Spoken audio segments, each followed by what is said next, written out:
watch new Survivor. We're stuck in a bad dream, so we're watching an old season with a silly pirate theme. Of course there's a new theme song, but it's as half-assed as our plans. And then something, mumbo something, a word that rhymes with plans. John will make some dumb jokes. Andy likes to yell and curse. Something about some backup hosts. How could hell be any worse? We'll spend the whole time wishing that our lives were back on track. But until then, it's Pirate Survivor. We can all be glad for that. It's the Purple Rock Whatever Podcast, our mateys. Hello, and welcome back to the Purple Rock Survivor Podcast. For those of you who have not been paying attention to our website and just received this in your podcatcher, you'd be like, what the hell? We are decided to just podcast again because reasons. But there's not going to be any Survivor if you haven't heard. I hate to be the person to break the bad news to you. So instead, we've decided to do an old season, and we're going to have a rotating cast of characters to podcast with us every week. This week is Emma. Emma, how's it going? Well, you know, that's a pretty complicated question these days, but about as well as it could, considering the world around us. No idea what you're talking about. All right. So as the title of this podcast has probably already clued you in, we are doing what we like to call around here a watch along. It's a little different than a rewatch for reasons I'll get into, of season 7 of Survivor, Pearl Islands. This was chosen after a series of voting on our website. So thanks to everybody who participated. We gave them a bunch of ones that we'd want to watch again, and this is the one that won. Why we call it a watch along instead of a rewatch is if you have never seen Pearl Islands before, now's a great time to join us. And along with that, we are going to endeavor to keep the majority of our discussion spoiler free, as though, you know, if you are watching it for the first time, you can watch and listen to this. For both Emma and myself, this is a rewatch. First time since it aired for me. Have you rewatched this ever? I did. I rewatched it probably 6 or so years ago, 6 or 7. You know, so it's been a while. Like I had to use alternative means to be able to rewatch it, which is no longer the case.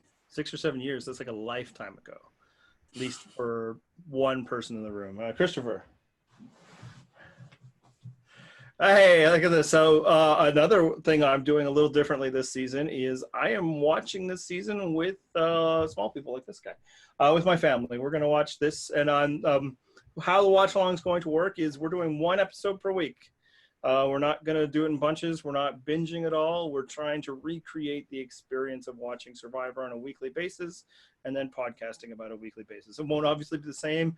We're probably not going to bother doing predictions. That would be a little weird.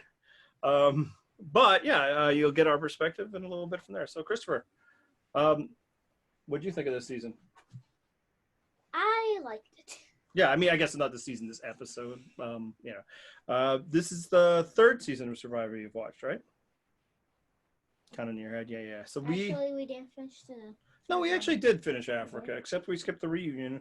We will probably always skip the reunion because this is a little thing for people that might consider watching with small people. It's boring for them to just watch people sit around and answer questions. But you know, still sit here and watch this whole podcast later. No. So what did you like about it? What was something different about this one that you liked?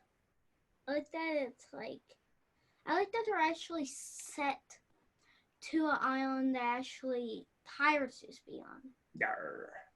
There be pirates there. Oh no, I'm really going full dad right now. So yeah, no, that's fun. It leads to a lot of the different stuff. Did you like it when they began the season in the town and buying stuff? How about out loud? Nodding, yes. Yes, there we go. What did you like about that?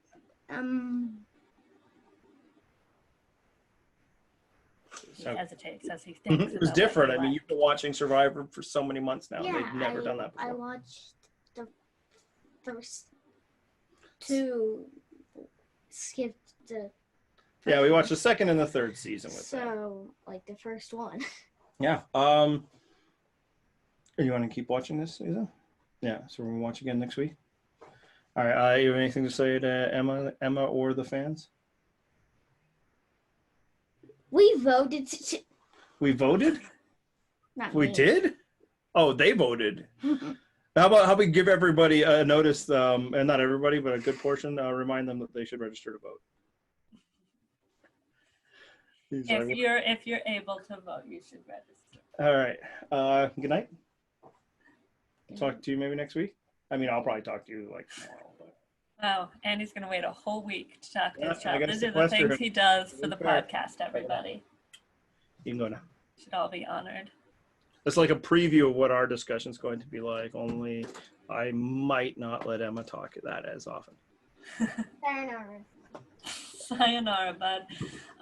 And also, while you're watching with your children, I did, I don't know if this will last the whole season, but I did get my husband to watch the first episode, and he has not watched Survivor at all. Actually, he watched most of Survivor Go Wrong with me, which I believe was the first season that we were like living together during. So it's like, hey, this is my thing, but in all fairness, well, it was like, oh, we'll watch this together, but I'm also like texting my mom and like tweeting the whole time. Then he's just like, I don't. And then the finale, I was lucky enough to be able to go to that finale. So it's just like, what am I doing here? I don't care about this. I don't want to watch it. And you know what? That's fair, because he does a lot of things that I don't care about, namely every single video game on the world. All right, and now Emma's husband here to answer some questions. Yeah. Now. He also does not care about podcasting. But, it is fun to get, a few insights and like from someone who doesn't watch the show, but also like kind of vaguely knows about it, because I will force him to listen to me as I talk about it sometimes. Yeah. So, every now and then as we talk, I can maybe, sprinkle in a little bit of those thoughts as well. Yeah, and that kind of works in on what we're doing, that this isn't just a straight up rewatch. It is for us. We are trying to make this an experience for people who might be watching the first time, and both of us are experiencing that as we're doing it. It's funny, this is not my wife's first time. She watched it with me back when it aired.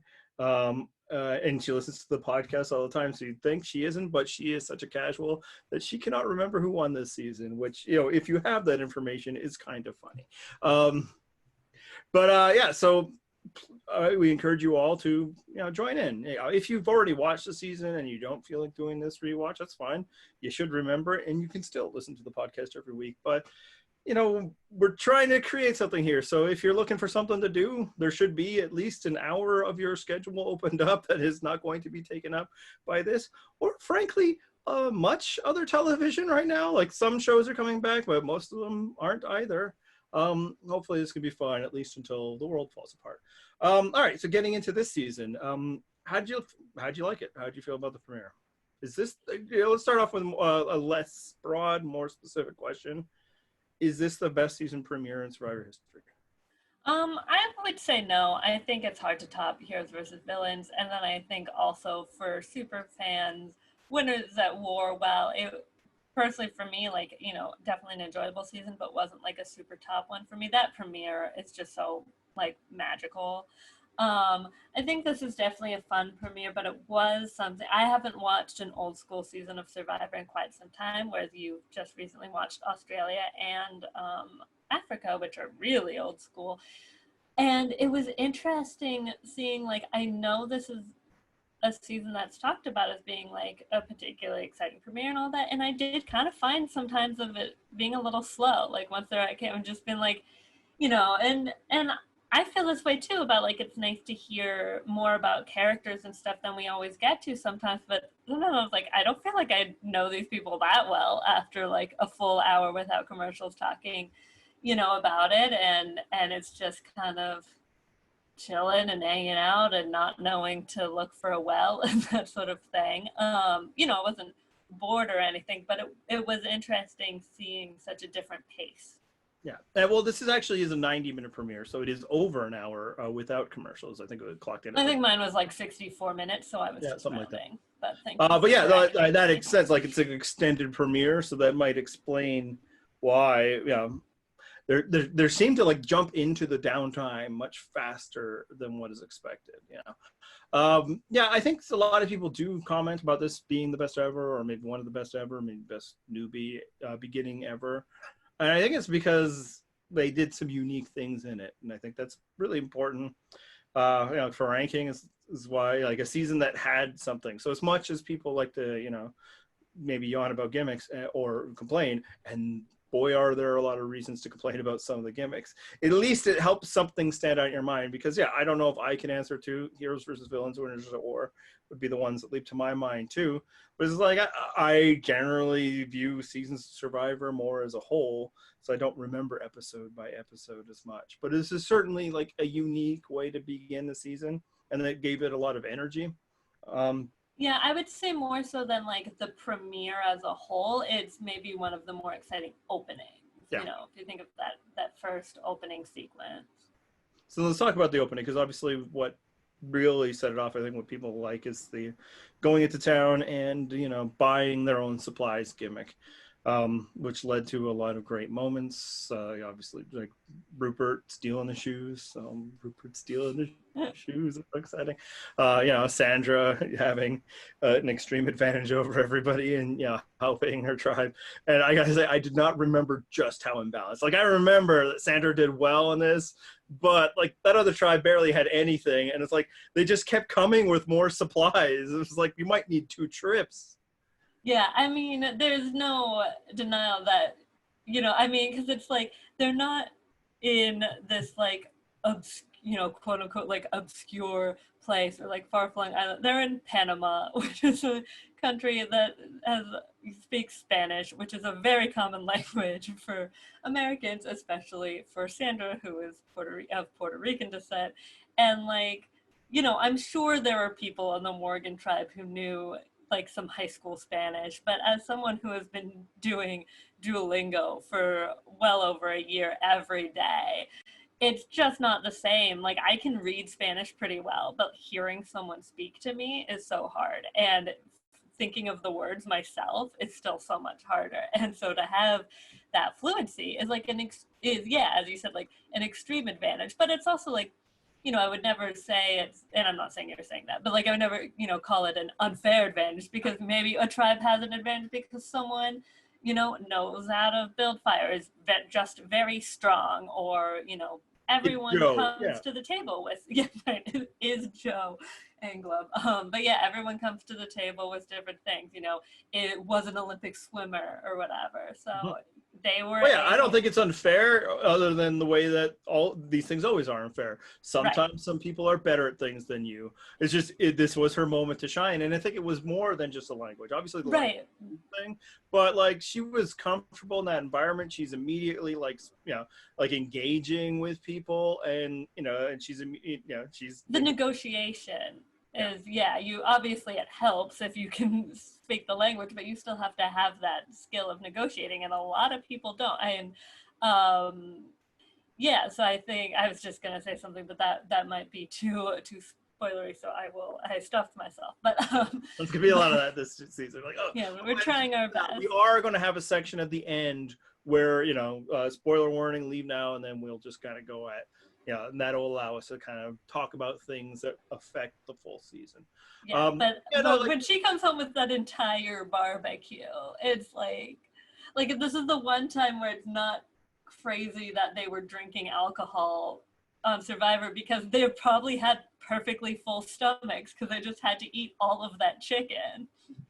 Yeah, no, it's actually like after a while, I was like, is that a fair trade? Like this woman was going to have a barbecue with all her friends, and she's like, no, sorry, nothing. But I don't know how nice a chain that was. I also find that something that happens in these scenarios, and you see it a lot on The Amazing Race, is you get the TV cameras around. There's like a thing. People want to be part of the show. So that might have also helped. It's like, man, like there's a chicken, and like they're gonna take it. It's like, what's everybody else at the party gonna have? Hopefully this wasn't somebody's birthday. Maybe they had a bunch more. Right. This could have, and we don't know how long the barbecue had been happening. That's right. That could have been. It could be the burgers that kind of end up at the end there, but like that looked like some really good roasted chicken, and I'm not starving. So yeah, like it's just a really unique way, and we get to kind of know the characters right away. They're doing something different. Basically, it was like importing a little bit of the Amazing Race into Survivor. Yes, absolutely. But I think the question is like, should they do this gimmick again? Like, this is the only time that they've ever done it, and I think most Survivor fans like it. They refer back to it as a fun thing, but is it something that they should have done more than once?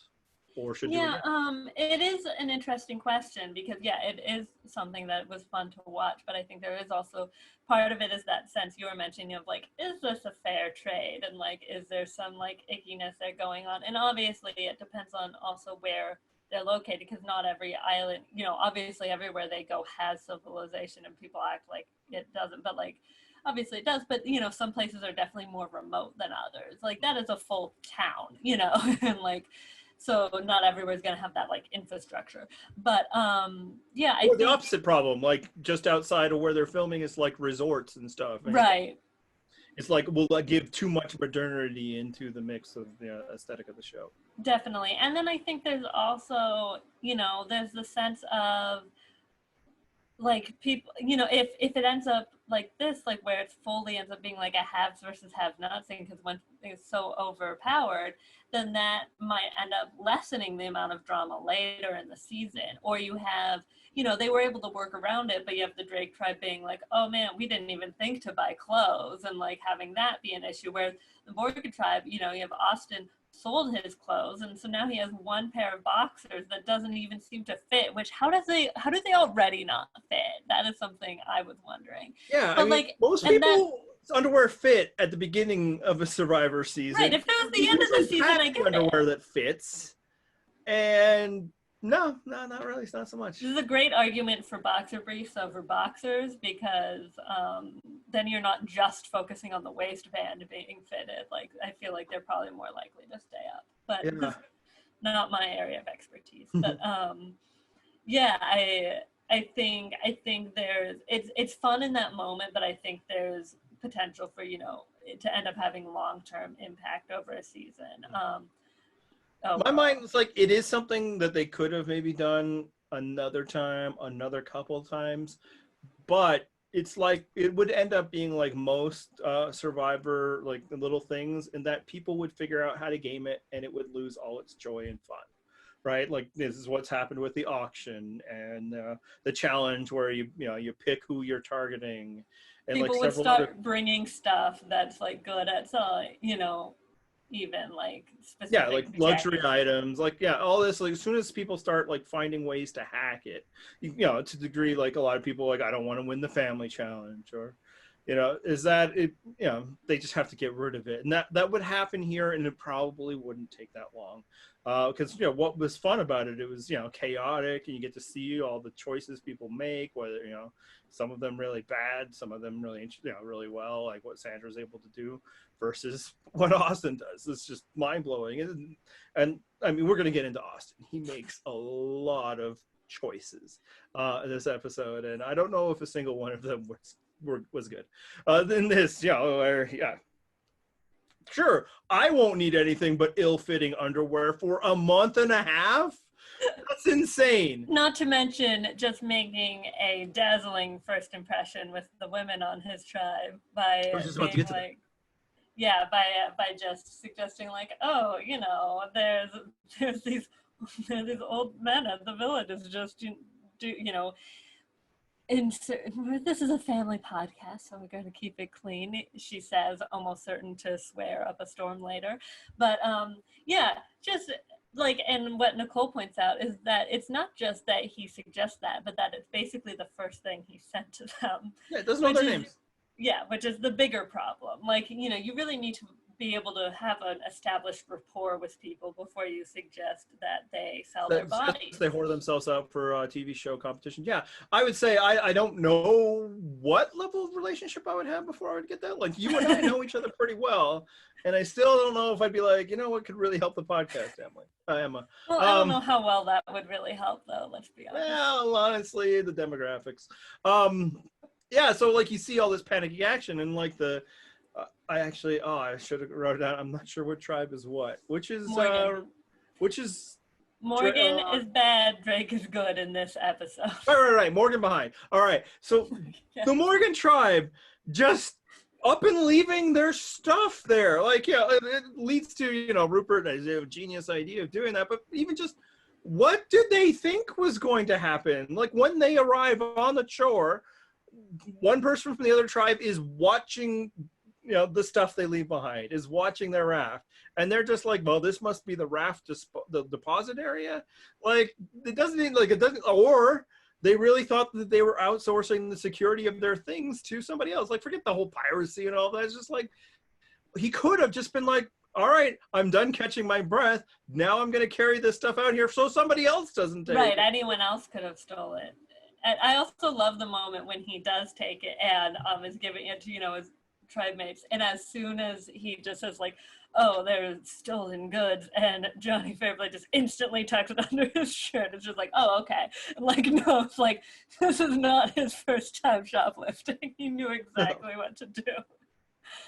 And then yeah. like Ryan, running all off to find a boat, smart, except doesn't know anything about what he needs, or doesn't have the money on him, and doesn't tell anybody. Like, just in that instant, and obviously it's panicked, everything's happening, they weren't even expecting the game to start, can lead to bad decisions, but it actually is, indicative of their entire episode, right?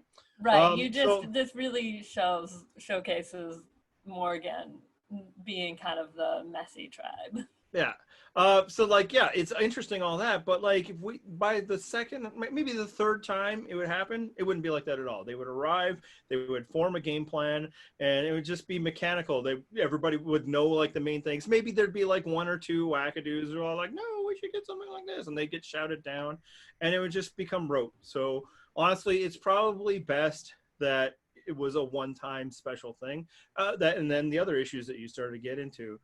This is a thing you see on The Amazing Race a lot, where, rich game show contestants are made artificially poor by the competition they're in the TV show, and suddenly we get treated to the pleasure of watching them beg, much less well-off people for money so that they can succeed at this competition, and it does not feel good. And also, like, you saw elements of that. You saw Tawana like yelling at them for all that, and maybe that she felt like she was being ripped off and all that, but it doesn't look good. And if that's what Survivor suddenly would be, especially since as this game evolves and people start to form their strategies, there'd be some assholes just going to try to like overpower people for deals because they think like this is the strategy. Like, imagine Russell Hantz doing this. Oh God.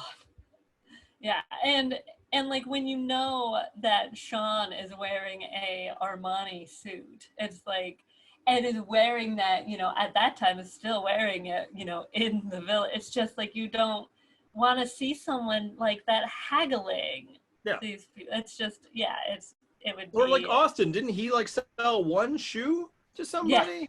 Yeah. And it's just like, did that person want that one shoe? Or is it just like this large human with cameras is yelling at me and it's just like, sure, I'll take a couple of shekels, because it didn't even seem like he got a lot for it. The other hilarious thing about Austin, selling all his clothes and whoring out the women is they left with lots of money. They didn't need any of the money that he, they had and enough. that they didn't spend all their money. I could forgive some of it if it was just like really not knowing how much the boat would be, but that's why Ryan O's strategy would have been really good, if he had brought the map with him, find out how much that would cost and save that amount. But yeah, poor Ryan S is just like, he's just so clearly, I don't know when the last time I've seen someone who's just so clearly on the wrong tribe, and what would his situation be on it? They highlight it so much, even, there's that, oh, this is what we should be doing in the village, and then you see the Drake tribe doing that, and then man, when we saw the flag and we landed on the beach, no one wanted to celebrate, and then you got to Drake and they're like, we're here! Yay! Yeah. That's actually probably the biggest surprise for me this episode, is just how much I identified with Skinny Ryan. You're like, hey, well, maybe back at that time it was more. I was gonna say, you're lucky I was drinking water, so I can say, but he's skinny. Yes, well, again, I guess now, but you've seen pictures of Mia around that age. How much could have you gotten for your chain? Probably not much. Who depends on how much I yelled at them. But yeah, it's just like he was the observer figure, and so much of what he was saying was dead ass right. Yeah, he was right that, hey, maybe we should have a plan. Hey, maybe we should take a moment and take this in. Maybe we shouldn't run up and down the beach, but we should just kind of conserve some energy and think about it and talk. And that brings us to another shining Austin moment where, yeah, he's just like running up and down. Like, why? But yeah, just like a lot of times I was just like, because pretty much all I remember of Skinny Ryan is, well, that he's called Skinny Ryan and the jerks. Nope. That will make no sense to anybody. Yeah. Something else that happens at some point in some untold future. It's fine. No, that is fine. That's not really going to spoil anything with no context, but that is the kind of conversation that we need to avoid having. Thank you. But yeah, I guess that, like, he and Savage didn't get along because Savage didn't think very highly of him as a competitor, and Ryan didn't like that. Yeah, you really see the Savage that's in Cambodia, talking about like the not identifying with like losers. I mean, I know that's not exactly what he said and I can't remember it now, but like you get that vibe real quick. Oh yeah, absolutely. So yeah, that was one way that the show kicked off a little differently. The other thing they did differently that doesn't read as differently to us now, but was absolutely new at the time, which was just kicking them off the boat with the clothes that they're wearing. And this way, they were extra tricky about it, is that they said they were going to the photo shoot, so people dressed up nicely, and then they were booted right away with what they were wearing. Now, is this a good change for the show? I can see why the marooning is fun, but honestly, I don't even like now that they don't get, clothes and stuff like that. Because I mean, you do have these situations like Nicole is completely screwed, but even if she had, something under there, as Probe so sketchily put it, like it's a tiny little dress, and like, yeah, it sucks to have an expensive suit out there, sure, but you have a jacket and you have layers. You don't have a bodycon tube dress, which does nothing, is like completely useless. All she can do is like have a longer skirt while wearing a buff. Like they wouldn't even, if they were as resourceful as Drake, they wouldn't be able to have made as many pieces of clothing as they did with Krista's dress, and I think it's something, I think the sort of Survivor community has kind of like learned after the fact about, say, like Purple Kelly or something like that. And people, like, it definitely impacts the women, but not, it also impacts everyone, is just not having the right clothes. And that, yes, the survival element is part of it, but like having them like not be able to sleep doesn't really help the entertainment. Yeah, and it's like it so quickly became like this judgment on them. It's like, yeah, it's really Nicole's fault that she dressed exactly the way that you guys probably want her to dress for such photos. How you might have approved, you probably almost certainly approved the outfits before they put them on. So yeah, and just things like, the guys wearing suits, Rupert in the jeans. It's like, I don't mind the modern idea that they basically have one set of clothing. I do like the improvement that started to happen with some layers. Right. Like if they have a layered outfit and a swimsuit, fine. Yeah. It's better than, because I've been watching older seasons where like Australia, they had like 15 changes of clothes or something supplied by Reebok. They had their raincoats and their winds and I think it adds to the aesthetic that they basically have an outfit, and also I imagine it helps with editing that they're not wearing different clothes every other day. Now, obviously, the survivors find different ways. They borrow other people's clothes. They wear the tube tops, but frankly, like. And it starts right here this season that the characters start to have like signature looks, right? Rupert and the tie-dye, Lil and the Scoutmaster costume, to the point where as they start to return as players, they have to like keep finding like new renditions of their classic outfits. I think this actually helps from like a character building standpoint. And the franchise wasn't necessarily interested in long-term character development for this, because they were never bringing anybody back. So I don't mind it from there, but I'm glad they haven't done it to this degree of like, let's catch them wearing their best clothes and send them out. Now when they kind of get sent out, they kind of know like, this is the outfit I'm going to wear, and within the bounds of the editorial choices of the show, they get to at least kind of make some better choices. Not although, as discussed, not for everybody. But, and it's also, now it's kind of like, I think they still sometimes will pull the photo shoot trick thing, but it's like, if you're falling for that, you didn't prepare enough. Yeah, or you don't know. Right. Like, well, I mean, that's what I mean. Like, you didn't, you're recruiting, you didn't look into stuff in terms of preparing. But speaking of the aesthetics, one thing that was funny to me is now what we really see, the outfits really correspond to the tribes. And so it was very bizarre seeing so many people in blue on Orange Morgan, or like Sandra's like whole peach pantsuit thing, or I don't even know what you call that outfit, being on the blue Drake tribe. It's like, wait, what's happening? They don't match. It's actually a thought I had, is like, this might be the first time in Survivor or possibly recorded history that like the people who are like less defined, at least as attractive, might have had a bit of an advantage in that they aren't driven to wear the less practical clothing, right? Like Skinny Ryan's nice outfit is just basically what somebody would wear on Survivor. Rupert got to at least wear that, but the jeans really terrible, but like if he just wore like normal pants, he would have been fine, right? He's the guy who decided that he had dress jeans. Like even Standard, like it's like a full set of clothes, but not like an impractical dress or like the suits for them. Right, like she has pants and a shirt. Yeah.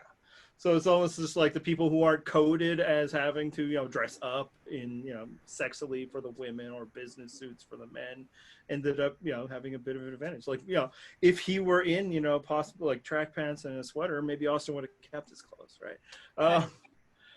So that was just, but what you were saying before kind of touches on the next part I wanted to get into, is like what stands out for us, like about the game then versus now, obviously no spoilers, is that, and we were saying like, if now you get caught, in the photo shoot wearing something so impractical, it's because you didn't prepare.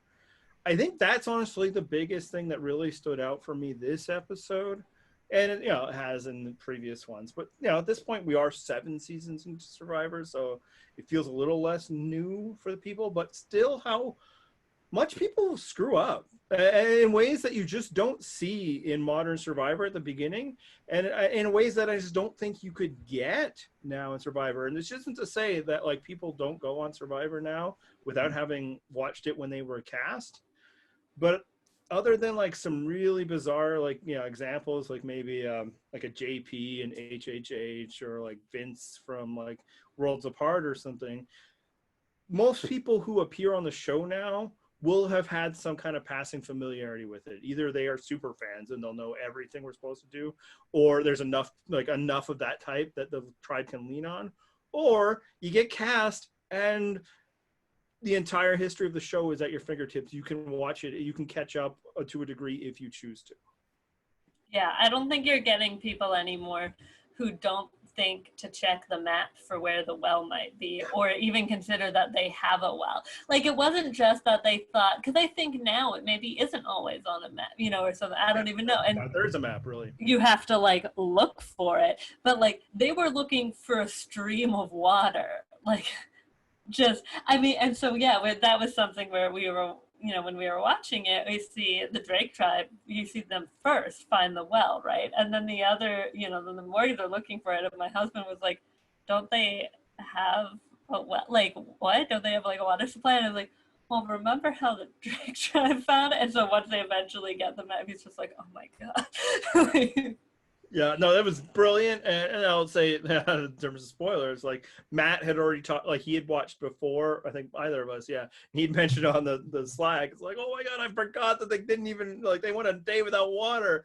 And so, like, I was like, what? Oh, this is going to be hilarious. So it's like looking at the people I'm watching with.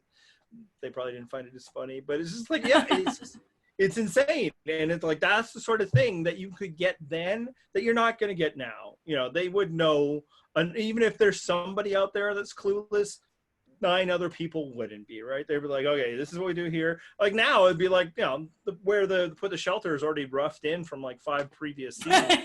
Yeah. And notches on the trees or whatever. Yeah, they'll know where the water well is, and then there'll be super fans and be like, this is where they peed and all this. So yeah, like, you'll remember where to put the shelter just because you can like picture it in your head. That's right. I remember this shot from just, yeah. So like that's an extreme version, but like even as it progresses, the level of like just incompetence that you see in this episode is, I think, just completely missing from Modern Survivor. And, you know, I'm not even necessarily, maybe that's a good thing, maybe that's a bad thing. For me, it was kind of like, well, actually, I was entertained by a lot of the incompetence this episode by seeing, like, Austin running around like a chicken with his head cut off, not knowing what to do. You wouldn't see that. People would get to the beach. Maybe a few assholes would be like, this is what we're doing. And then we'd get confessionals from other people's like, I don't want to weave palm fronds. But, like, it's now, and this kind of gets into back what I was saying, why, you know, continually shopping for supplies would lose its charm. It's just one of these things. This is what we do. These are the steps. And I think that's why like premieres aren't like this anymore, because so much of like the early Survivor, just people know the game plan, even if it's their first time playing. Whereas back then, if you aren't watching the show, like, you know, clearly Skinny Ryan is, a few others, you can't catch up on it. Now, forget, you know, YouTube or streaming. I think at best you could get it on VHS, maybe. What stood out for the episode now for you, compared, like what it's like now compared to what it was like then? Yeah, I think you know what you mentioned, that definitely was a big factor. And just not seeing any like we saw alliances kind of form, but we didn't see them like made, you know, like you saw people naturally click together, as will happen no matter what if you just throw a group of people. But you didn't see, you know, you saw like Ryan-O and Andrew say like hi, you know, like hanging out, but you didn't see them being like, hey, final 3 man, right? Final, you know, or final 4, final 2, whatever. This group, this is us, like, or and similar, where you kind of saw the narrative on Drake of like the kind of quote unquote cool kids like getting together and like the people who are outside, and like you know, like, oh, I bet that's gonna be a thing, but you don't see Sean and Burton and Michelle and John get together and be like, oh, let's be a team. You don't see Krista and Sandra being like, oh, we're together, you know, which now like you've hit the beach and they're like, I like the cut of your jib. Let's never betray each other. Yeah. We made eye contact once. I shall never turn on you. That's right. I like the way that you you know, stirred your coffee when we were in lockdown. Yeah, no, absolutely. There wasn't really any strategic talk. It was all like interpersonal social stuff, right? People not liking, you know, Rupert not liking that, you know, Sean and Burton were off, you know, telling everybody what to do, and Krista taking a, you know, understandable offense at them opening coconuts and just serving each other. And that stuff also, yeah, like that's interpersonal stuff. That's not really strategic stuff. And also kind of gets to how different it was back then. Like nobody would do that on Modern Survivor. Like you would, even if you wanted to, maybe if it's like, you know, like a Karen Moen type tribe. I was going to say maybe Eddie and Reynolds. Yeah, but even that, like that's kind of a long time ago now. But yeah, like maybe that. But for the most part, like they would know. Drew Christie would absolutely do that. Absolutely. But most people would know. Like you don't do that. That is like you wouldn't want to send that stuff out. You do that. You'd steal the coconuts when people aren't looking, not right out in front of people. Like, and because that's the thing. Like Drew Christie is a legendarily, you know, idiot, douchey guy, Survivor player. No one is talking about Sean and Burton in that way, like spoiler, but like just because nobody, it just wasn't seen that same way. It's just like a little bit of a faux pas, but in this, you know, it's not talking about voting someone out while you're 4 feet away from them. Yeah. And then like, on the Morgan tribe, it's more your standard type stuff. People tend to, you know, they were congregating around each other, due to, you know, physical advantage and all that, and then just isolating the people that they look down on, like this, you know, typical social dynamics, but not like alliance building, not strategic. Is then this isn't to say that it didn't happen. You know, people might be like, oh, in interviews, Sandra said that Krista was her best friend or something like that. I don't know. Again, that's not a spoiler. I literally don't know if that's been said or not. But on the episode, that was not the focus of it. It is very much just about like getting to know the people and then figuring things out, which, you know, for some people, be like, yeah, that's what's missing from Modern Survivor. I miss it when it was more focused on the people. What I found now, this is my third older season watching in the, you know, since, you know, the last season ended, since Winners at War ended.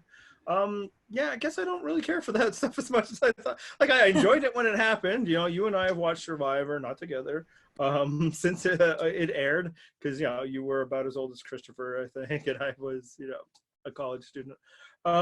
I was more like Alex's age. There we go.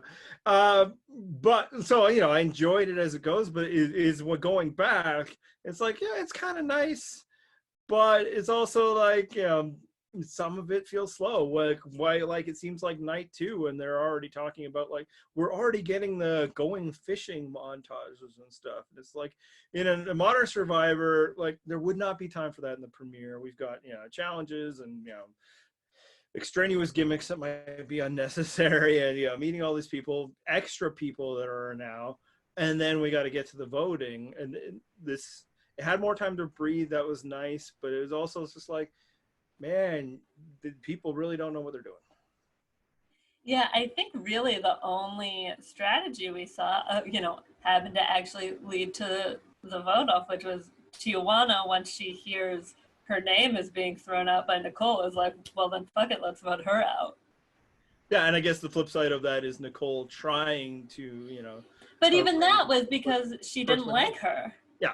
You know, she just said she didn't like her. So, and I think it, you know, somewhat surprisingly, based on what I think people would have assumed, it seemed like she did like Lillian, and was like, hey, you know, spending time with her, and maybe, yeah, and so she was like, oh, what if we go vote out Tijuana instead?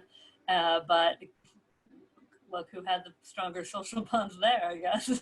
Yeah, well, and even there, like, kind of speaks to the lack of strategy in that she just kind of puts it out there. Like, she hasn't, like, counted any votes. She hasn't brought anybody. It's just like, hey, how about the 3 of us vote for her? Like, where was the plan? Like, what are the tribes? 8 and 8? Yeah. Yeah, so 3 is not enough. And I'm not sure where she thought the other vote was coming from. Like, you know, maybe, you know, again, maybe she had ideas, but, like, I can't think of it. It certainly wasn't that anybody, when her people that heard that she was making this movie want to wanna, were like, sure, let's do it. No, it was like instantly like, okay, her, like, so. And when they brought up Nicole, no one was like, no, we can't get rid of Nicole. Yeah, at best it was like, oh, but I really want to get rid of Lillian or Ryan, but it's like, okay, with her. And like in her exits, she doesn't seem to be like, yeah, oh, I took a shot and missed or anything like that. It was clearly just like, yeah, that's probably how it was going to go. I just, you know, somebody annoyed me, so I thought I could get rid of them. It's like, yeah, it's just a totally different vibe, a different game back then. And it's, you know, again, it's not a criticism. It's how it was then. It's just so different from how it is now. I gotta say, she took it better than just about anyone, at least I can remember, taking being a first boot. She's like, yeah, fair enough. Yeah. Checks out. You know what? I wonder if part of it is I had no desire to do 33 more days of this in this. Yeah, right. If she's like, well, now I can put on some real clothes. Yeah, because we'll clearly never see her again. Yeah, so, and honestly, like, that is a discussion. It's something that I kind of had a bit when I was watching Australia, you know, that is like, people like, I like it better when it was more about the characters, when it was less structured and game stuff. And that is a common discussion point, and I think it's fair. For me, I don't know that Survivor survives if it's just about like meeting new people and, you know, their personalities and their experience. And like, I think the only way Survivor continues as a television show is by becoming more of a game, more of a strategy-based thing, because a lot of reality shows come and go that are very personality-driven, and you know, sometimes it's like one personality or group of personalities moving through.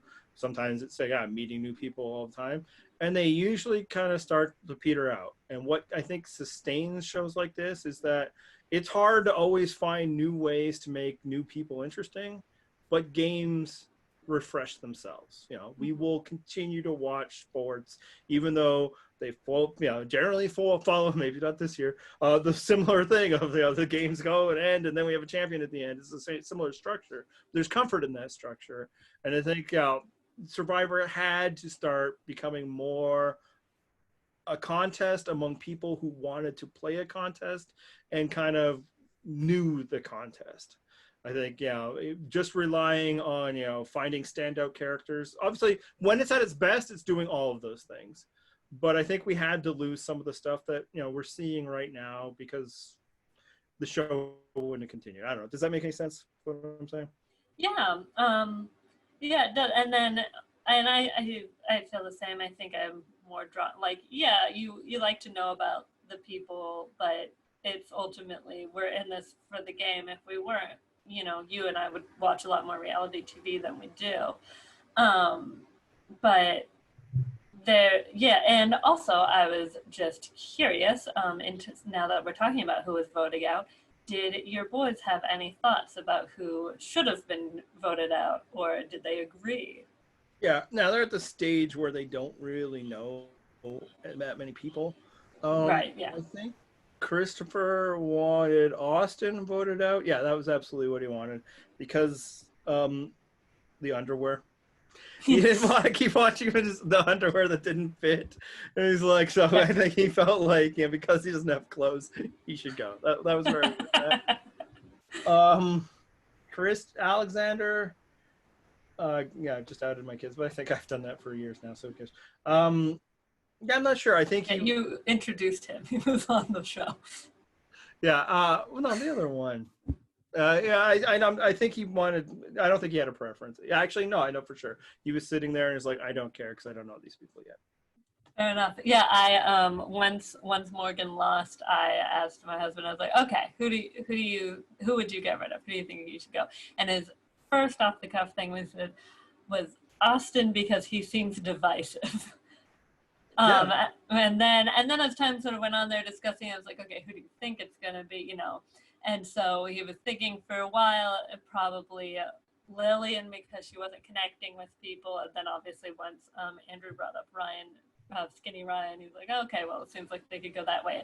And he still thought, like, while they were first started reading the votes, that it would be Ryan until you started getting more of those Nicoles. And he was like, oh, okay. And then he's like, that is not what I would have done. That's interesting. Like, yeah, she's coming into the trap. Join us. Right. And that's kind of how it always was. It's just you start to engage, like, what would I have done? Oh, no, I don't disagree with that choice. That's what hooked me in. And I feel like that's what's kept people. That isn't, I think, necessarily what hooked everybody. When this was 20 million people, it wasn't that. They were very much about Rudy and Colleen and Richard and all that, and Colby and Jerry. And that's fine. That's great. But those people started going away, right? And some of it is because, Africa's boring and, Thailand is awful or whatever like that. But I think it's also just because it's not new anymore. And, the very idea of people, like, clearly they're not actually, killing each other and all that, like, it fades away. And the people that I think it really addicted were the people who were sitting there like, what would I do? Oh, yeah, no, that's not what you should do. You should do this. And I think so the progression of the game, some people will blame the show. It's not like it used to be. They don't know how to edit like they used to, yada, yada, yada. It's like, it's not just that the editors made that choice. I think it's just the natural progression that if you have a competition for a lot of money happening every year, and eventually you're going to fill it with people who want to play it. And that's kind of where it is. And I think, they've found ways to advance. There's been interesting stuff. There'll be interesting stuff that happens this season. But I think just like it's always just going to be that way, or it's just going to cease to exist. But let's speak about the people. Who stood out to you this episode? Yeah, I think it definitely, obviously Sandra in that challenge. You see Andrew as the leader standing out. Skinny Ryan definitely got a lot of confessionals and sort of fish out of water type stuff, like not fitting in with his tribe. Obviously, some Rupert and all the fishing and stealing the shoes. I think he's obviously a big standout character of this episode. Yeah, I thought Rupert really stood out, and he did when I watched it years ago. Like, this isn't too spoilery just for other people. It's like I'm not going to pretend anything other than the first time I watched Pearl Islands, I was Team Rupert. Yeah, there might be. We'll see how long he goes, but I was won over pretty quickly, and I imagine it started this episode because the pirate thing, which kind of was fun and cute with the shoes, but like wearing the skirt and just being okay with that and being excited about it. And then there's immediately a little bit of sympathy where Sean first, and then Burton joins in, making fun of it. What year was this? Did you know that? I want to say 2004, but I'm not positive. Yeah. But if you vamp a little, I can look it up. Yeah, that's what I was thinking too, around there, 2004, 2003. That's another thing, just watching it from now. There's a lot of early 2000s, there's stuff there that was just commonplace, and then that now reads even so much worse. And that the macho bullshit of there, again, end of 2003. There you go. Them making fun of him for wearing a skirt. I feel like you wouldn't get that as much now, even though there are clearly many douchebags that be like that. Another thing that was kind of stood out a bit, and this would be one that would be probably funnier if anybody but you and I were on this tonight. Fun note about that, John was like, "Oh yeah, no, I think I'll be there," and we told everybody the plan was watch Wednesday night, record Thursday night. I've written it down both in our Slack where we communicate these things, and also on the website that we run.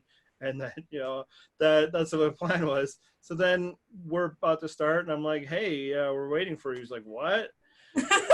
He didn't know that today was Thursday. He thought tonight was Wednesday.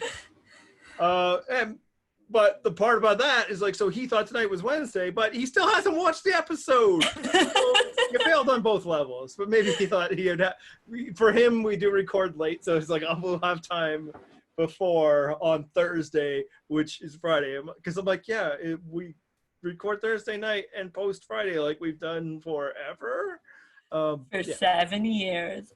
What? Yeah, and then Matt could not make it tonight, but he'll be on future. And that's kind of how we're going to do it. We're doing this every Thursday night, and what we're hoping is at least 2 of us show up. After that, if more show up, and then there'll just be more voices.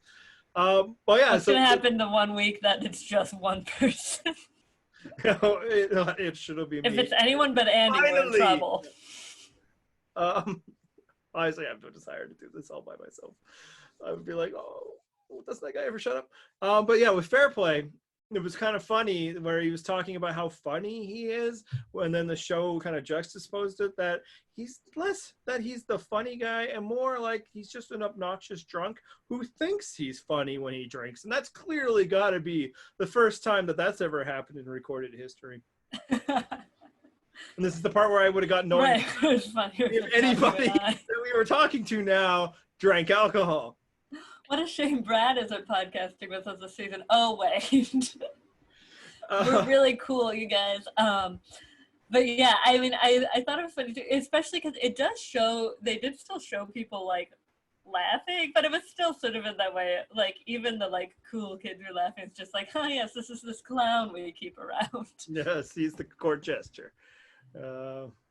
Yeah, and this so Sandra obviously stood out in the opening segment, but even here we're starting to get her impression, her basically talking about what a dumbass he is and that he's not that funny.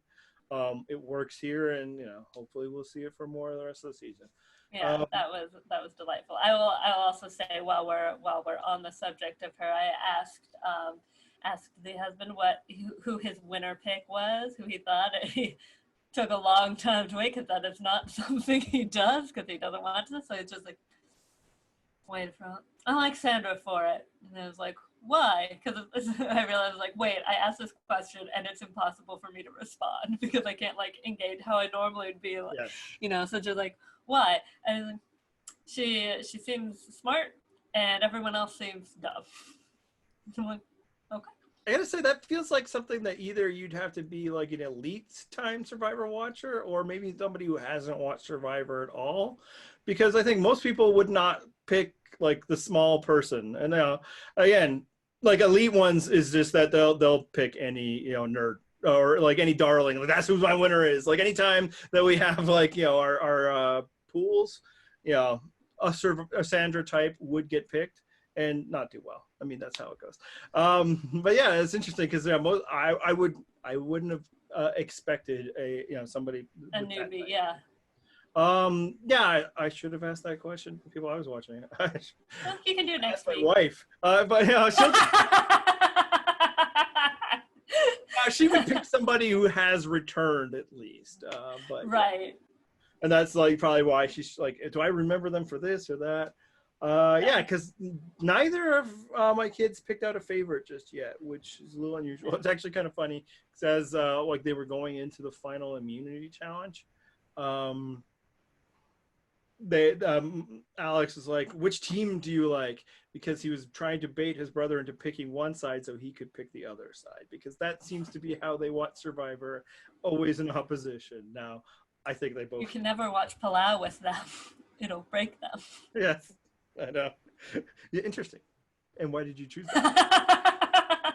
And what does that say about my parenting? Yeah, it would be at least nice to be like, they remind me of grandma. And then it'd be like, okay, good. But yeah, yeah, so they didn't, but what the one note they did have is, and I tweeted this, they know that there's a season where they bring people back called Heroes versus Villains. They're convinced that Rupert, and in that moment, Rupert must come back as a villain because he was stealing. That's obviously villain behavior. And it's just like, and they kept like, Dad, is he a villain? Like, just watch the show. Because this actually happens every once in a while. Christopher's like, who do you think going home? Like, buddy, I know who's going home. I know. And like, and Kim's like, do you remember the whole boot order? Like, yeah, kind of. Like for Africa, I think there was like one episode. It's like, wait, is it this one or the next one? But by the end, it's like, okay, yeah, clearly it's this one. Yeah, you know what's crazy is I'm pretty sure I might even at least know pretty close to the Boot Order of Africa, which is not a season I've rewatched, but just because of like the fandom, Yeah, that's the other thing. Like, hearing about people. It's not like I memorized it because I was 11. That'd be crazy. Mm-hmm. But although to be fair, as we've discussed, that is a season that sticks out for me a little more because Lex is from my hometown, so that was like a whole thing. Yeah. We have mutual friends on Facebook. Yeah, no, that's part of it. Like I remember when I've found that I've been rewatching, I still remember so much. Some of it is absolutely memory from the time that I watched it, but some of it is because how referential the community is. So like, these are the moments, and then that sometimes gets into those moments. I can't remember the term, but it's like everybody's remembering it wrong. Like that's not how that happened. The Mandela effect. Yeah. Oh, when Matt and I did the rewatch of Philippines, I mean, it was heartbreaking when he does not say there was a sauce. Like we had to have a whole segment on the podcast about it. We were so like, oh my God. It was really devastating. And when I did a blog about like, and Malcolm doesn't say, hold up, bro, that was brutal. Yeah, no, it's tough. It's tough. So yeah, my standouts kind of the same as you, and like I said earlier, I was really digging Skinny Ryan as kind of our narrator of the suck that is Morgan, just because every step of the way, it's like, man, you're probably right. Yep, yeah. You guys should probably plan. Also, like even in the challenge, they disassemble and start carrying their cannon right away, whereas Drake rolls off away with it, just pulling it. It's like, nobody told you to take it apart yet. It'll move faster on wheels. They're just like, they could never just stop and think about things. So like that's great storytelling all the way through, from running off, from the second they hit the town, going 100 different directions, no idea, all the way through to the challenge.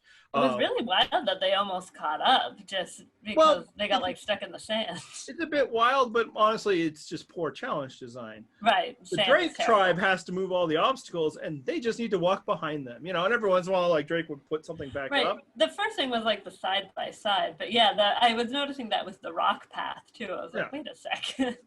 Yeah, so one tribe had to do all the work, and then it's like there's no time to like kick it back behind you because they're right there. But that's not the highlight from that challenge. Obviously, the highlight for those that have seen on the website. Um, how differently does three dudes stripped naked to do a challenge play in watching in 2020 than it probably did back then? Because back then it's played obviously for humor. Because nothing funnier than a naked dude, and also almost like solidarity, like, oh, look at how that was the intent. But now, knowing what we know, especially say the season right after this, not to get into spoilers, did it feel different watching it this time? I mean, watching it, I think it's very easy for me to just be like, know when it was, and as you said, I think they spell out the intent like so clearly, like they told us before the challenge happened and like what was happening. I think really the thing is now you just wouldn't have a guy who only has a pair of underwear that doesn't fit, so it wouldn't be an issue. Like it's like in that way you wouldn't have it happen for that reason. Yeah. I feel like Dan and Worlds Apart had underwear issues, and then of course Philip's underwear. So they still sometimes. I mean, Max and Shireen also in Worlds Apart got naked. I think Dan's just got lost in the water. Yes. But again, they had other clothes, and it's not during a part where people are kind of forced to be in close proximity. What we don't know is we know the Morgan tribe we know those guys discussed it with themselves ahead of time. We don't know if they discussed with the rest of their tribe, but obviously what you really saw is like, Michelle on Drake instead of being kind of stuck like right next to them and that being the issue. I think now hopefully they would just make this a rule where it's just like, you're not allowed to get naked during a challenge. Like just make that a rule and then you don't have to deal with it. I would not be surprised if it's now a rule based on exactly. I would think it would be. Yeah, that's the thing. Like, I mean, Morgan Behind is one of the great captions in the history of Survivor, right? I did have to stop and point that out. I'm like, I don't know if you saw it before this. It always said Morgan trailing. He was just like, that's clever. And I'm just like, yeah. I was like Morgan Behind, and I said that might be the best caption or one of the best. Like Secret Agent is obviously right up there, and yeah, I think also in my living room there. My wife probably did the nice, because she's been with me for 19 years and knows when it's just easier to humor me and move on. I don't know, but so like that is funny. Now about Jeff, like this is totally like 2003, like Jeff Probst with his macho bullshit. Two Morgan members behind and not the ones anyone want to see. What?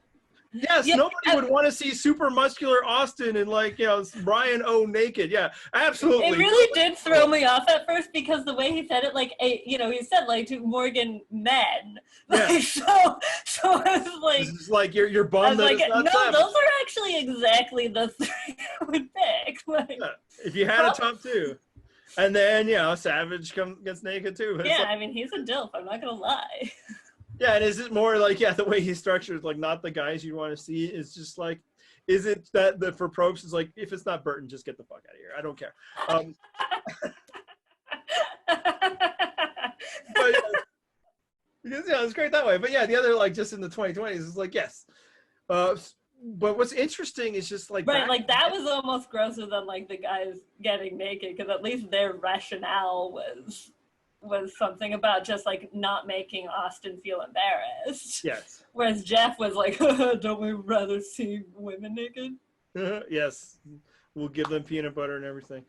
Just one season prior to this. But yeah, just how it's different is I feel like back in 2003, 2004, around that time, it was more like the liberal position that we have too much of a hang up about nudity and it's conservatives that would have a problem with this and I think you saw this in the first season of Survivor where Hatch is out there and it's more defended that it's this is not a sexual thing and all that, whereas now it's kind of like, yeah, that's fine for you, but when men especially do this, they're thrusting their own possibly intentional choice of words, nudity onto other people, and that's not cool, and that's a vulnerability that the show should be protecting people from. So right, you're not consenting to be around these naked bodies. And that it's not just always just as innocent. I'm free about my body, because you're not in like a designated place where people are. It's like no, you're also like aggressively forcing that upon people who maybe aren't as comfortable in that area. So now we know that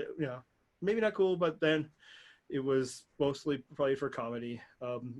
Sandra talking about dinglings, that sort of thing. I'll say there was giggling in the room that I was in. Because all bodily stuff is hilarious at that age. Yeah, I think everyone was just like, why? It was just like, why? I mean, there would was they do also that? a good amount of that. Why? Then once, especially because the ways that Sandra's described it, like, I think dingling was definitely one of those. And then, like, this is like, hey, Yeah. They can get their knees stuck. Do you have anything else to talk about this episode, spoiler free? I don't believe so. Yeah, so what's tough is, for one, especially this episode, there's no real analysis about the boot. Somebody stuck their neck out, and everybody's like, yeah, we don't want to do that, and went home. Pretty straightforward. Also, like, we can't do any predictive analysis. But as we go on, there will be more complicated votes to break down. Also, you guys will start leaving comments, and then that'll lead me to, attack you for sharing your opinion. So that hasn't happened yet, but rest assured, that'll probably happen. But what we're also going to do for this season, a weekly segment. If you've been visiting the website throughout the summer, we've been doing weekly posts on nothing. That John, in a fit of inspiration, I'm sure it took like 10, 15 seconds, called an updog just to get somebody to say, "What's up, dog?" I don't know, dog. Oh, you don't know the response. The response is supposed to be not much. What's up with you? Anyway. I was close. I was getting there. I said, I don't know, dog. Where we just post random questions for people to leave, conversation starters. We're going to do one a week on the podcast, what we're going to call the Weekly Updog. I'm not sure if the other posts will exist. They didn't this week, but maybe John thought it was Tuesday this morning. Who knows? Maybe that's why he didn't know it was Thursday, because he didn't post that post, which I think started on a Monday and migrated all the way to Wednesday. And I joked that it's going to be great when it's on a Saturday. And maybe. So what little, here's my question for this week to you. What little thing are you doing right now in this moment in the world in an attempt to stay sane? That would imply that I'm successful at it. No, it does not. I structured it very carefully. In an attempt. You're right. I mean, watching TV, but I did that anyway. Have you found that your TV choices? I just completed a rewatch of New Girl, and honestly, it was great. I loved doing it. It was perfect for that. It was fun. I had a great time. I've just started. I guess that's the thing. I've been watching a lot of. We have our new shows that we watch together, but I've also been rewatching stuff right now. I just started a rewatch of Sister Sister. What's that on? Where are you getting that from? Netflix. There you go. Yeah. Oh yeah. I think I heard about that. Yeah, it just got added in October, and I was like, I got to finish New Girl so I can start Sister Sister. That's where I'm at. I've also, I think what I've really noticed is I kind of run through it also. That's lessening now, but I've been really on Spotify when I listen to music at work, reverting, just heavily regressing and reverting back to all of the music I listened to in high school and college, which for me was very emo, scene, pop punk type stuff. And some of it holds, none of us probably, some of it holds up, and some of it I'm like, what were you doing? Oof. Yeah, I think that's a key to young people music. If you can fully appreciate it as an adult, then it was probably not doing its job as young people music. Again, some of it perfectly, especially in the way that it can bring you back to that. Right. But some of it, you should be too old to get it. Right, and some of it, even I probably would be too old if it happened now. But I think at the same time it was a big enough deal where I'm like, you know what? From Under the Cork Tree still slaps. I'm sorry, that is a great album and I enjoyed it. But it's more it was more the lesser known bands of that era where I was like, oh yeah, there's a reason I really only saw these guys open for other bands. I was like, oh, Louis the King's album, Forever the Circus Kids, not that great. Yeah, and But I say this as Paramore, somebody- amazing all the way through. I say this as somebody who started listening to emo probably when he was already too old to be into it. This is true. But that said, there was probably stuff that you were listening to that even at that age, I'm like, yeah. Right. I mean, I was always on the like poppier side of it. And the ones where I wasn't turned out to be heavily problematic, and I haven't listened to them since, and it's terrible. But that doesn't help me stay sane. So I would go And back that's the thing, to like, there are late many good 2000s things. Like, people be like, I'm organizing the vote, and all like, no, that's too big. I want like a little, tiny thing that's just like what you were doing to just, to try and bring it in when things are getting too much, or just, because like I found like, with my TV watching and all of that, we've strayed away from more challenging shows a lot. Like I think there was like one, and then it's like, yeah, let's just like we finally watched Glow, or like we're watching Cobra Kai right now, completely unchallenging. It's just like, I'm just not up for it. There's just so much now is, weighing on people. And, again, I'm pretty fortunate where I live, but I still live in the world. So yeah, not immune. That is just like, smaller things. So for me, my whole life, pretty much, I wanted like a basketball hoop at my house. But when I was a kid, we didn't like own our house or anything like that. We lived in like a townhouse, and also like I just wanted it because it seemed like a cool thing to do. I didn't even play basketball then, but I wanted one. Then when I got into basketball big time around junior high, again, the structure of our house, it just didn't make sense. And then from then on, you're not buying a basketball hoop for the place that you're living at when you're 20 or something like that. I don't know if the people you rent from would really be up to it. But when the world shut down, I was like, because I kept talking about the kids, but never got around to it. I didn't, which was fine. They probably never would have played with it in many of those ages, even though, I coached both of them at playing basketball teams, which is something I actually miss because that's not happening right now. But when it happened, it's like, okay, now's the time. But unfortunately, that's what everybody in the world thought of every kind of piece of like home, like exercise equipment when the world shut down. So I was not able to get one until like about a month ago. Finally, one showed up. Actually, it showed up on a website. I ordered it. And then I got an email like 3 days later saying that they didn't have it, and they canceled my order. And then I checked the website again the next week, and it was there. I'm like, I'm just going to keep playing this game until you find one.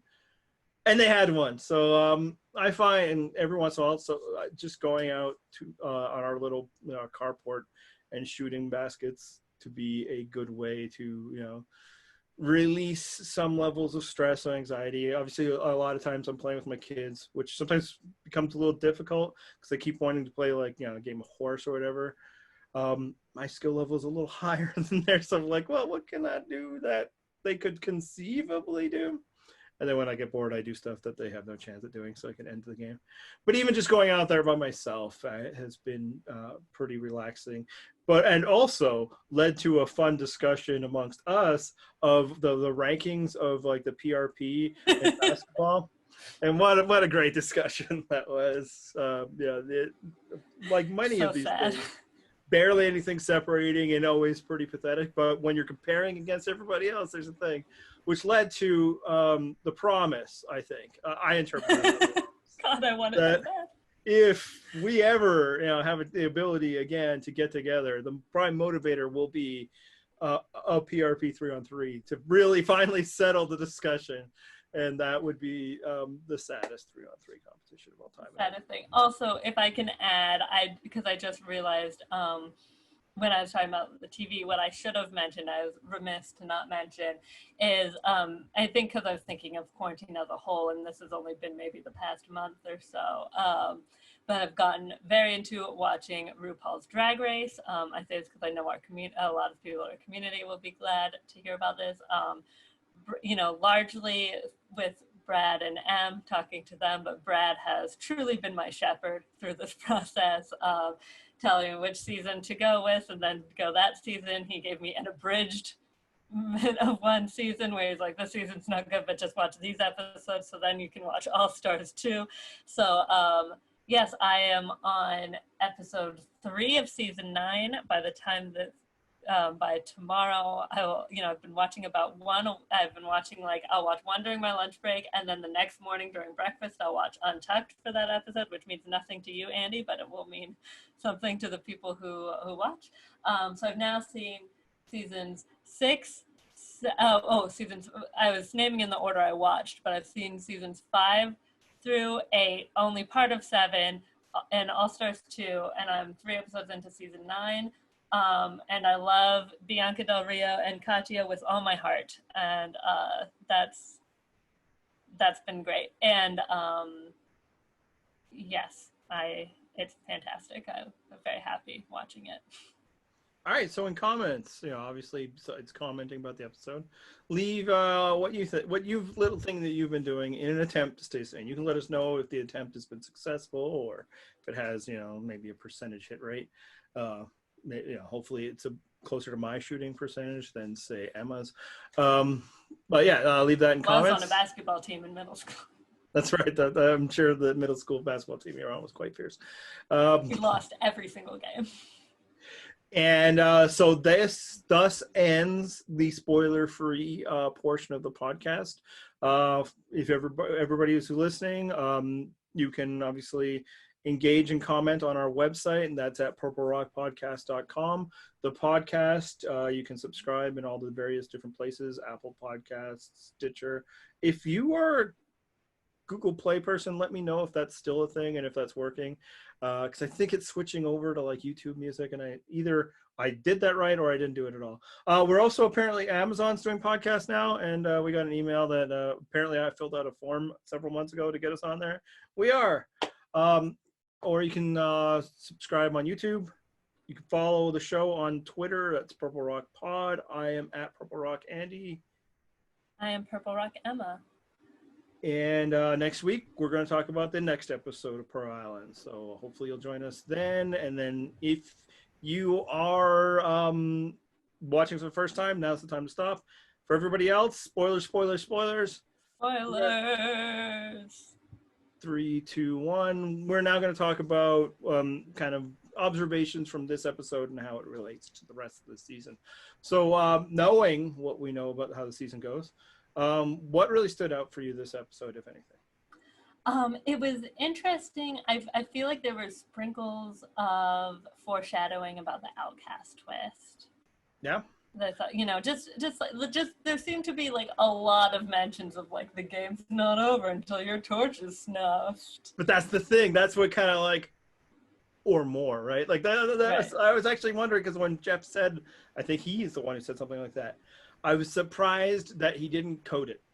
He does still say the torch is snuffed, when it's like, it should be like, it's not over until it's over, or till, like that was the one thing. It was like, you lie.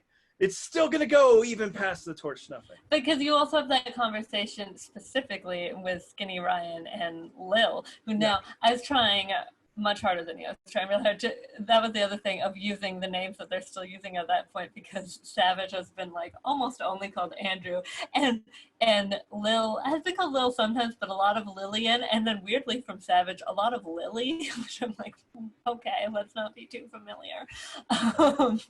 And like Johnny Fairplay is definitely trying to make that happen, but I'm not sure if it's fully happened yet. Yeah, I didn't quite notice it just yet. Yeah. And I think Lillian was calling her Tawanda. Well, that's just, yeah. Yeah, I know. Like, I actually don't know if they started calling him Skinny Ryan yet, but it just is the way I needed to. Like, did Savage break that out just yet? He might have, or Ryan asked Rachel. It's hard, whatever. They'll know what you mean. And also, I want to say this a little quietly in case I'm overheard, but he guessed that Sandra was gonna win.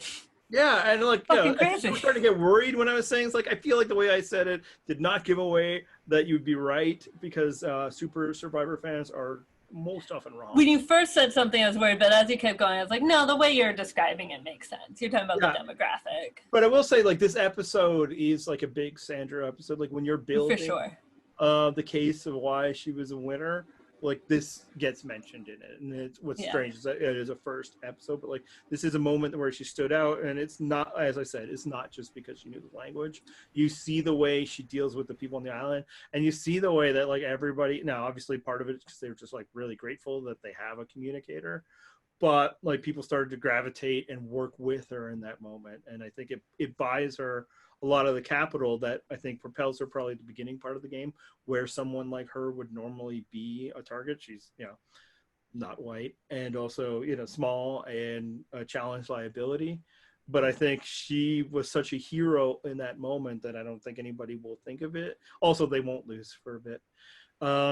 Yeah, it'll be interesting to see if this prediction, like, because I'll probably check in, assuming he keeps watching, like, as we go, and see if he continues feeling that way. Especially because I forgot to mention this when I said earlier, but he also specifically cited her being under the radar, which is something that'll stay true. Yes, 100%. So. That was interesting there, and yeah, and this is what you kind of mentioned, is like, how much of it is totally observation, how much has he just been like picking up on things that you've said about. Right. Does like, he know how you really are supposed to play? Does he remember me freaking out about Denise's move last season? Did that name stick in his head? I would not be surprised if it didn't, because he's like, I'm just, oh yeah, wow, that's crazy. It was just because like there is no radar yet, you know, other than like people annoying people. We kind of got into that. Nobody seems to be planning out what like a winning path would be, other than, you know, Savage being like, those people are going to help me win challenges, so they got to go. Right. That was something that was I found really noticeable, is like we're getting the birth of the paternalistic Andrew Savage, especially like near the second half of the episode, the sort of thing that many people watching just hate about him, and the sort of thing that, you know, I think some of us actually like find interesting or even amusing. But it was telling when I was saying things about like Skinny Ryan, like his observations were cool.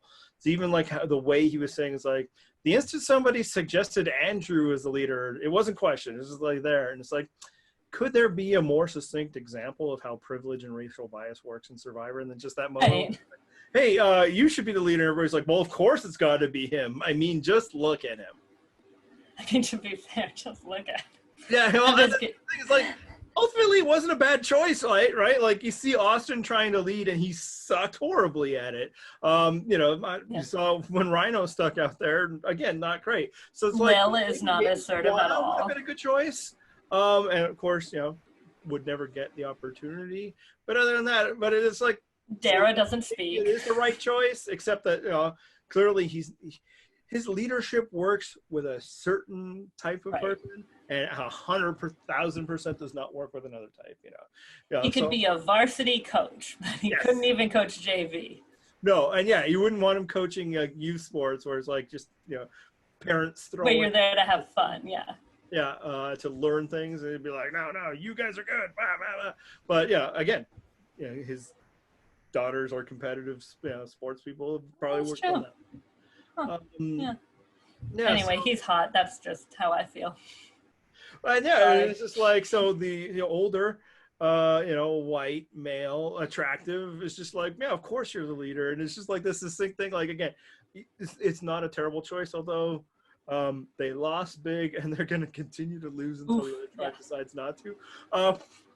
So it's like, how great, like, it's just this great example of the, you know, how easy dudes. I mean, I'm not saying Andrew Savage, but just like, you know, the white guy gets that job, and it's just like, and what's also interesting in Survivor is that sometimes it's not always a positive thing. Some people might be looking for like, which, you know, Andrew Savage type can I pin this shit on so that I can hide behind?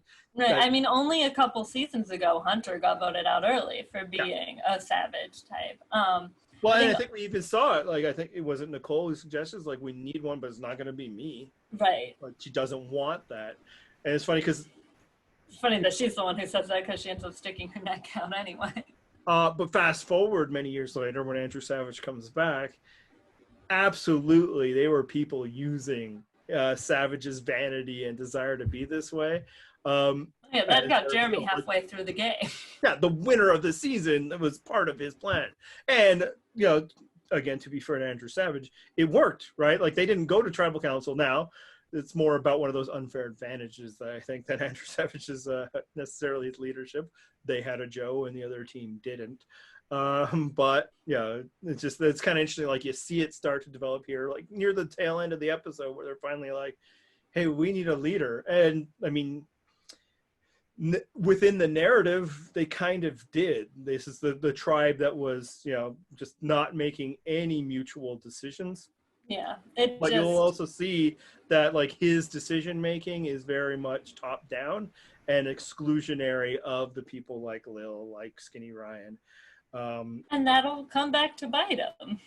100%. And also, though, I will say, in fairness to the Morgan tribe, they're a big, strong guy who we will see, like, Austin will care. Well, I guess it's more savage. But yeah, like, I mean, their big, strong guy, you'd assume, being Austin, like, has no clothes and ends up getting, like, riddled with staph infections. Yes. So that's a disadvantage. And again, like, they're building the story of Austin the quitter. Yes. Through all his failures, but it also is like you start to see is like, yeah, man, this guy made a bunch of bad decisions that led to this. Now, like again, maybe he gets staph infections even if he has clothes, but it doesn't help. Just say it would have been nice to throw on a sports coat. Yeah, like that's definitely like they are planting those seeds early on. So yeah, those are kind of the biggest, and then you start, or like right away the building of Rupert the hero begins, which is why it's so hilarious that my kids are like, oh, he's a villain. It's like, no, that's delightful. The biggest hero ever. Just ask him. But here it feels very natural, and like I think at this point in his Survivor career, and this won't even necessarily be true for the entire season, but I feel like Rupert's actually being a genuine person and not the character of Rupert. And, I still find it a little endearing. Obviously, there's a bit of eye rolling because I know what he will become, a caricature of himself. But, like, there's real vulnerability, like, even just in looks and the way, like, Rupert. And, like, you can see how he feels the way that Burton and Sean are excluding him. Yeah, like everyone always jokes how Rupert just will embody the theme of whatever season he's on. But I think while we definitely do see that with the piracy stuff, we also, we see Rupert say like, oh, I'm going to lie, cheat, and steal to win, which is like a very common thing people say, but not something you associate with a Rupert, because after this, he's on All Stars, and then he's a hero, and then he just like absorbs that, and it's like you forget that he came out swinging this first time. He was really going for it, and yes, he was all about fishing and providing, but he was about that so they wouldn't want to get rid of him. Mm-hmm. So a funny thing, and it's unfortunate that Matt couldn't make it tonight, is he is the internet's foremost Andrew Savage fan. I'm gonna track how that goes this season, but it was great that he shared with us. Maybe he will again, but it has to be said now. Is he became the dawning realization that Pearl Island's Andrew Savage is pretty much the closest person on the cast to his age. So he is now Andrew Savage aged, and we'll have to remember to ask him, do you feel like an Andrew Savage yet? It's amazing. Also, I guess speaking of the aging too, and me earlier saying that I do think Savage is hot, tragically, that when this, it's funny as you age, like when this season came out, I was 13 and it was all about Rhino and he was just the cutest. And now I'm just like, sup Savage. Actually, I forgot to put this in the breakdown. We probably could have spoken for people that aren't spoilers, but honestly, I don't know how many people that'll be. What are the thirst rankings right now? So right now, it seems like you got Savage right up there. I think Savage. I mean, I know John really has it bad for Burton, but it's just not doing it for me right now. Well, because he's so douchey, right? He's so douchey, and Savage is douchey too, but I don't know what works. I don't know what to tell you. I don't know what that says internally here, but no, this is like a daddy thing. No, I actually hate that. I know. Yeah. So not to king shame, but I just really hate how people say daddy. It oh makes yeah, me no, so that's uncomfortable. something that would work for me either. I'd be like, let's just not. No, Ah. no worries in that front. Yeah, for me, no, there are definitely some attractive women on the season. Tawana, Michelle, I've always found to be pretty attractive. Austin certainly was into Tijuana. Was that? I said Austin was certainly into Certainly. Tijuana. Yeah, He applauded when she was like on his choice, like, yeah. Yeah, so that's Whoa gonna there, buddy. this is gonna be the showmance. And then Dara, the sexy mortician.